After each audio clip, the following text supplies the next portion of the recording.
Welcome to the ITSP Magazine Podcast Network. You are about to listen to the Soulful CXO podcast with Dr. Rebecca Wynn. These conversations focus on the intersection of technology, business, and humanity, exploring how these three areas impact each other.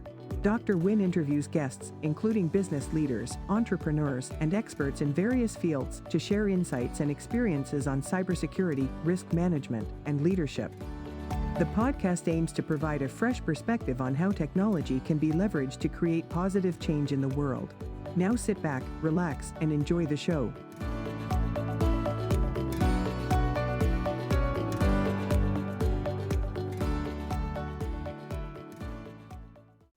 Welcome to the Soulful CXO. I'm your host, Dr. Rebecca Wynn. We are pleased to have with us Caroline Wong. Caroline is Chief Strategy Officer at Cobalt, where she leads security, community, and people teams.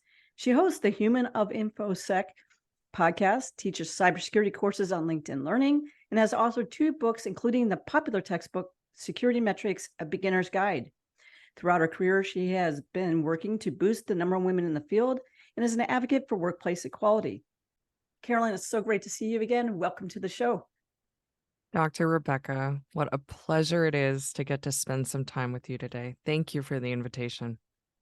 Right now, a lot of people are in flux. There's a lot of people who are getting laid off, or they're finding that maybe a company they work for has had a lot of changes, whether it's culture or leadership changes. How did you navigate that to get to your next level? Because it's really been a struggle for a lot of people right now, especially in our industry. I asked for a lot of help and I stayed dedicated, just trying to put one foot in front of the other. I was trying to be kind to myself. A job search is a process filled with rejection and it takes longer than you think. I found myself saying, look, I want to try and acknowledge what's in my control and what's out of my control. What's in my control is the words I put on my resume. What's in my control is the people I reach out to, that I ask for help, that I ask for advice, that I ask for a perspective. What's in my control is how I show up to any interview and the energy that I bring to that interview and the preparation that I do for that interview. But there's also so many things outside of my control.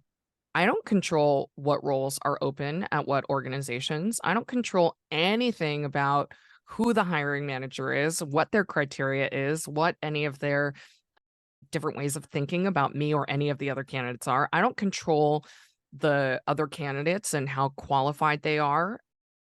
So I think that really was something that I tried to focus on, which is to say, understanding what's in my control and what's outside my control and trying really hard to focus energetically on the things that are in my control and try and let go of the things that are outside of my control. When you talk about what's inside your control, skill sets, one of the things I use the Venn diagram a bit to do, not only about philosophically and spiritually what I want to do, but looking at what kind of businesses resonate with me, doesn't resonate with me, and what type of people inside those businesses. Because sometimes the business is right, but the people inside. Do you do something along those lines? Do you have some, nuggets along those lines that you can share on how you work through that? I'll tell you how I think about these things. I really want to make a big positive impact. As I was evaluating roles, I thought, what's a job where I can positively impact a lot of people? One of the roles that I was talking to was for a really major, very well established, very well respected security company. They wanted me to train their developers on secure coding. I thought, that's cool, but I want to have a bigger impact than that. Certainly, something really important to me is this a business that solves a really important problem? Do I think that this business can be wildly successful? This is also how I evaluate extracurricular activities. So advisory roles, volunteer work, where I put my time in mentoring or advisory work. I'll say, do I believe in this organization's mission and purpose? Does that align with me? Do they have a strong way to solve the problem? Is this a real business problem? Are they solving it? Do I think this business is going to be wildly successful? Thing number 2 is, who are the people? I try really hard to understand, why have these people chosen to do what they do? And what do they value? I want alignment. I work really hard to avoid and prevent is working closely with individuals who have values that are very different from mine in ways that are unacceptable to me. Those are my 2 things. Where can there be a big impact and a lot of success, which I think is a result of solving a really important problem? And then, who are these people? What do they value? And do their values align with mine? One of the things I find always a challenge is finding that the outward appearance of the company and the people is really the inner. I talk to people about not thinking about a job per se. Obviously, people want money, but you need to be interviewing them just as much. Every time I've taken a position that my gut was like on run very fast, it has been a mess for me each and every time. What do you mentor people around those lines? Because it's easy to say, I need this job, and then find out you're just in a horrendous position that takes away from who you are and takes a long time to recover from. Yeah. So first, I want to acknowledge that we, as earthly humans, have physical needs that need to be provided for. At any given time, maybe in a position where for some time we need to do work that is not the absolute perfect because we need to take care of ourselves. Maybe we need to take care of our families. And that, I think, doing what needs to be done to provide is really important. And we're in an economic atmosphere where there's not as many choices right now as there are at other points in time. That being said, I think to the extent that we have choices, it is good to stay away from or get out of work situations that destroy your soul and make you feel bad. I have a joke metric that I suggest to people when they say, Caroline, how might I go about evaluating a company culture? And here's the joke metric. And it's a joke because, first of all, people don't actually write this down anywhere. Second of all, it might be inappropriate for them to share. Here's what it is. Look at the executive team and leadership and count the number of divorces in the past 24 months.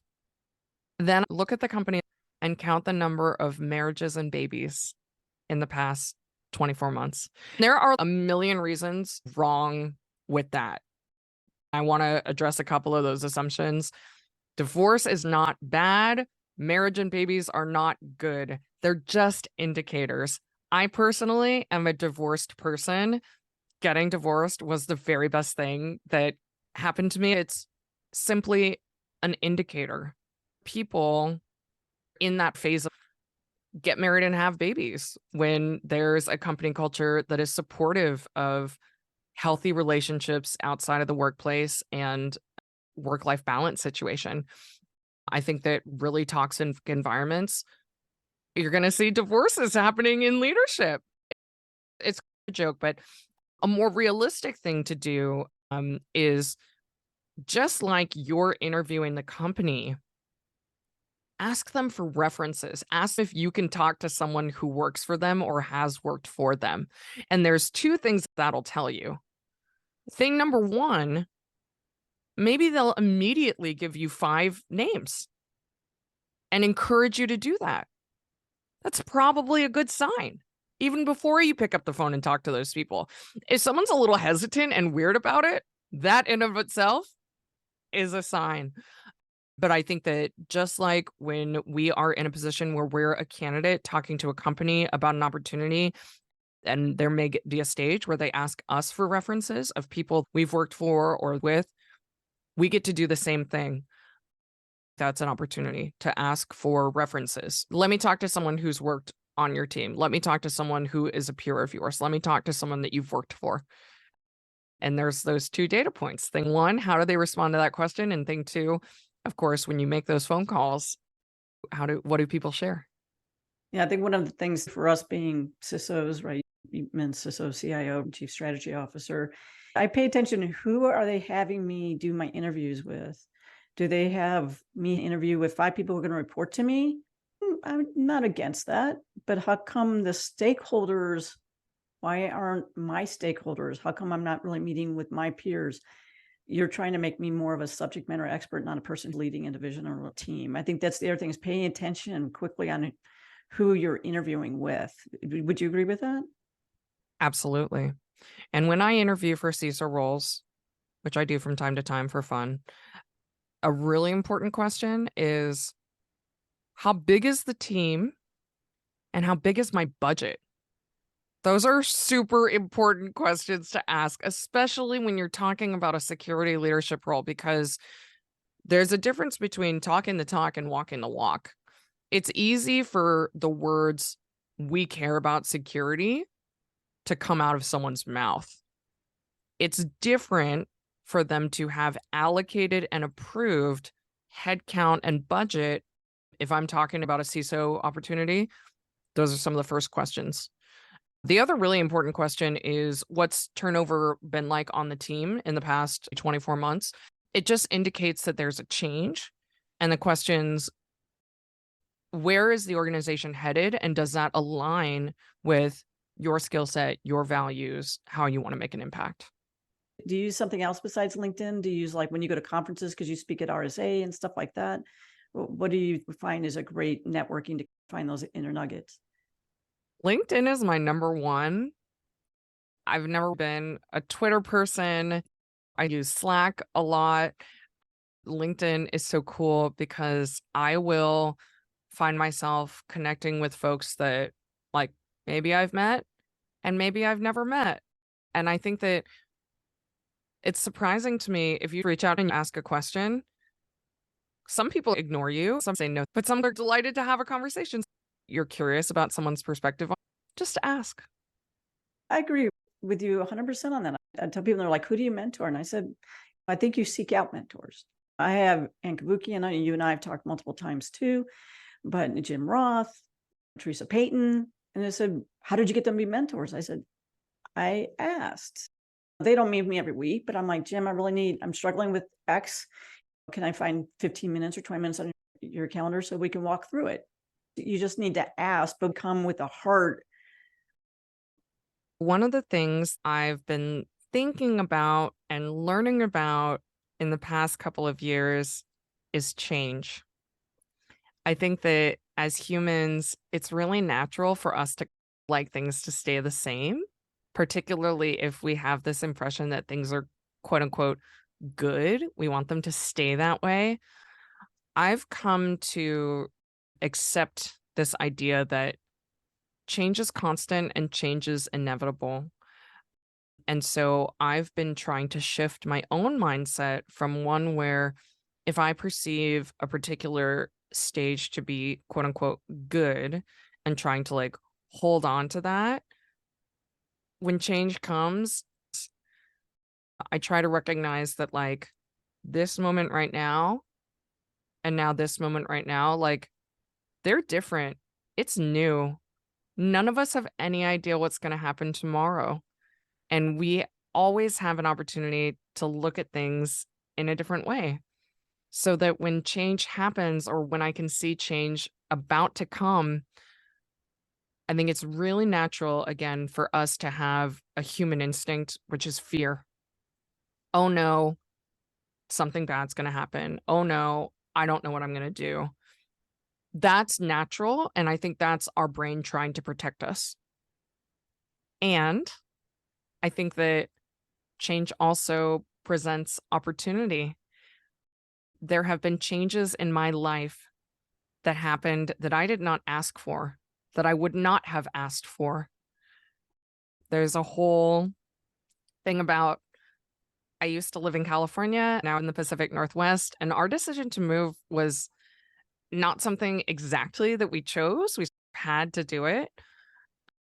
And I'm so happy where we ended up. Even when I got let go from Digital, that was not something I would have chose. That was not something that I wanted. What happened next turned out to be beyond what I had imagined in a really great way. And so I think that we have an opportunity to consider that change is uncomfortable. We don't know what's on the other side.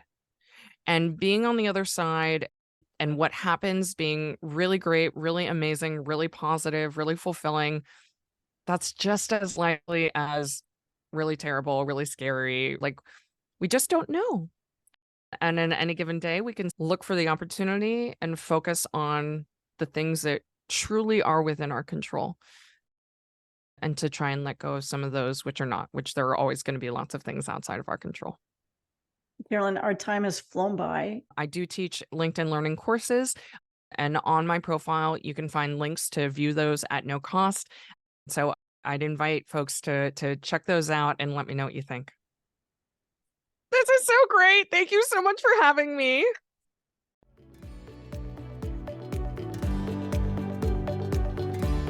We hope you enjoyed this episode of Soulful CXO podcast with Dr. Rebecca Wynn, part of the ITSP Magazine podcast network. If you learned something new and this conversation made you think, then add this show to your favorite podcast player. Subscribe to the ITSP Magazine YouTube channel and share the ITSP Magazine podcast network with your friends, family, and colleagues. If you represent a company and wish to connect your brand to our conversations and our audience, visit itspmagazine.com to learn how to sponsor one or more of our shows. We hope you will come back for more stories and follow us on our journey.